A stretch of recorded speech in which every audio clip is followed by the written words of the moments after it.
तो पिछले कुछ दिनों से एक ऐसी खबर चर्चा में बनी हुई है जिसे सुनने के बाद आपको बहुत ज्यादा खुशी मिलने वाली है। दरअसल भारत की DRDO यानी कि defence research and development organisation को एक ऐसी सफलता हाथ लग चुकी है जिसके डेवलपमेंट में भारत की DRDO काफी लंबे समय से जुटी हुई थी और यह भी कोशिश की जा रही थी कि किसी न किसी तरीके से इस टेक्नोलॉजी को किसी दूसरे देश से ही ले लिया जाए। लेकिन हाल ही में जारी की गई एक रिपोर्ट के मुताबिक अब जाकर भारत की DRDO ने इस टेक्नोलॉजी को स्वदेशी तौर पर ही डेवलप करके दिखा दिया, जिसे भारत का अब तक का एक बहुत बड़ा अचीवमेंट माना जा रहा है। क्योंकि आज हम बात कर रहे हैं भारत में डेवलप किए जा रहे लाइट कॉम्बैट एयरक्राफ्ट तेजस में इस्तेमाल होने वाले फास्ट कंट्रोलिंग कंपोनेंट टेक्नोलॉजी की। और बड़ी बात यह है कि भारत की DRDO ने इस टेक्नोलॉजी को स्वदेशी तौर पर डेवलप करके उन देशों के मुंह पर तमाचा मार दिया है जो सोच रहे थे कि भारत बिना किसी दूसरे देश की मदद से LCA तेजस एयरक्राफ्ट के एडवांस डेवलपमेंट पर काम नहीं कर पाएगा। और हमारे लिए अच्छी बात है कि DRDO ने एक्चुएटर और fast air brake control module को स्वदेशी तौर पर डेवलप करके हिंदुस्तान एरोनॉटिक लिमिटेड को ट्रांसफर भी कर दिया है, जो कि इस प्रोजेक्ट पर काम कर रहे हैं। पूरी अपडेट क्या है इस वीडियो में समझते हैं, लेकिन आगे बढ़ने से पहले भारत डिफेंस के मामले में सेल्फ डिपेंडेंट होता जा रहा है। उसके लिए वीडियो को एक लाइक करके चैनल को सब्सक्राइब जरूर कर लीजिए, क्योंकि ये आपके लिए 1 सेकंड का काम है, लेकिन इससे हमारी काफी बड़ी मदद होती है। असल में दोस्तों, देखा जाए तो पिछले कुछ दिनों में भारत की DRDO यानी कि defence research and development organisation ने एक ऐसा माइलस्टोन अचीव कर लिया है जिसकी चर्चा भारत में ही नहीं बल्कि दूसरे देशों में भी बनी हुई है, क्योंकि इंडियन डिफेंस की तरफ से जारी की गई लेटेस्ट रिपोर्ट के अनुसार भारत की DRDO ने लीडिंग एज एक्चुएटर्स और fast air brake control module को स्वदेशी तौर पर डेवलप करके इसका पहला बैच भारत की हिंदुस्तान एरोनॉटिक लिमिटेड को दे दिया है, जिसका इस्तेमाल हिंदुस्तान एरोनॉट लिमिटेड के द्वारा बनाए जा रहे एडवांस लाइट कॉम्बैट MKA तेजस एयरक्राफ्ट में किया जाना है। जहां इस टेक्नोलॉजी में भी नई जीत हासिल करते हुए भारत की DRDO ने उन देशों को करारा जवाब दिया है जो देश कह रहे थे कि भारत तेजस एयरक्राफ्ट के नए वेरिएंट को पूरी तरह से स्वदेशी तौर पर डेवलप नहीं कर पाएगा। क्योंकि देखा जाए तो भारत यह टेक्नोलॉजी लेने के लिए कई देशों के सामने हाथ फैला चुका था, लेकिन हमारे लिए दिक्कत वाली बात यह थी कि कोई भी देश यह टेक्नोलॉजी भारत को ट्रांसफर नहीं करना चाहता था। लेकिन अब यही दिक्कत भारत के लिए नए अवसर में बदल चुकी है, क्योंकि भारत ने वही टेक्नोलॉजी डेवलप करके इन देशों को दिखा दिया है। यानी कि भारत के वैज्ञानिक यदि किसी भी डेवलपमेंट में हाथ धोकर जुट जाए तो उस मामले में भारत को सफलता ना मिले, ऐसा नहीं हो। फिलहाल भारत की DRDO ने जो टेक्नोलॉजी डेवलप करके भारत की aircraft manufacturer company Hindustan aeronaut limited को ट्रांसफर किया है, उसकी बात की जाए तो इस टेक्नोलॉजी को लीडिंग एज एक्टिवेट कहा जाता है,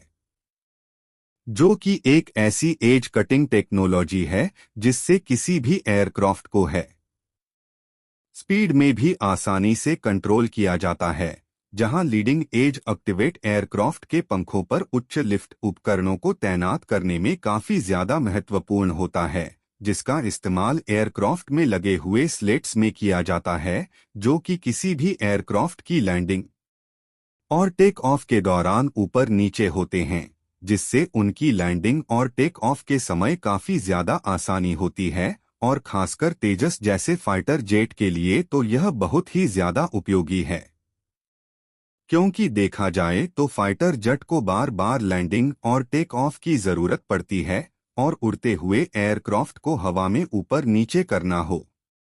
तो उसके लिए भी इनका इस्तेमाल भरपूर मात्रा में होता है। और एयर ब्रेक कंट्रोल मॉड्यूल की बात करें तो यह हवा में उड़ रहे एयरक्राफ्ट में नियंत्रण और स्थिरता बनाए रखने के लिए इस्तेमाल किया जाता है, ताकि है स्पीड में उड़ रहे किसी भी एयरक्राफ्ट को आसानी से कंट्रोल किया जा सके,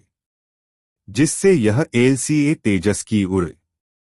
किसान नियंत्रण सिस्टम के लिए काफी ज्यादा इम्पोर्टेंट कंपोनेंट बन जाता है। और इन कंपोनेंट का डेवलपमेंट ही लाइट कॉम्बैट तेजस एयरक्राफ्ट में लगाने के लिए किया जा रहा है।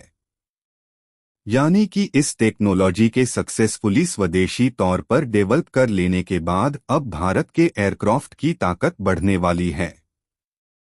और अच्छी बात है कि भारत के DRADO के द्वारा लीडिंग एज एक्चुएटर्स और एयर ब्रेक कंट्रोल मॉड्यूल्स की टेक्नोलॉजी हिंदुस्तान एरोनॉटिक लिमिटेड को ट्रांसफर करने के बाद इसका प्रोडक्शन भी शुरू हो गया, जिसमें भारत हिंदुस्तान एरोनॉटिक्स लिमिटेड इसकी मैन्युफैक्चरिंग वर्तमान में लखनऊ में HIL के एक्सेसरीज डिवीजन में कर रही है,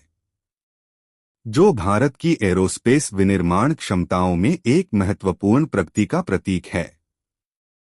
आपको बता दें कि लीडिंग एज एक्स्ट्रा और एयर ब्रेक कंट्रोल मॉड्यूल यही दो टेक्नोलॉजी है जिसे भारत की वेदर कंडीशन के हिसाब से DRDO ने हाल ही में स्वदेशी तौर पर डेवलप करके नया माइलस्टोन हासिल किया है,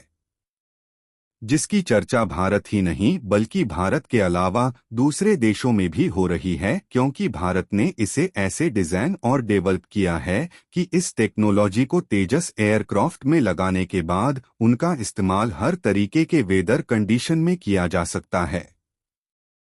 क्योंकि देखा जाए तो चीन के बॉर्डर की तरफ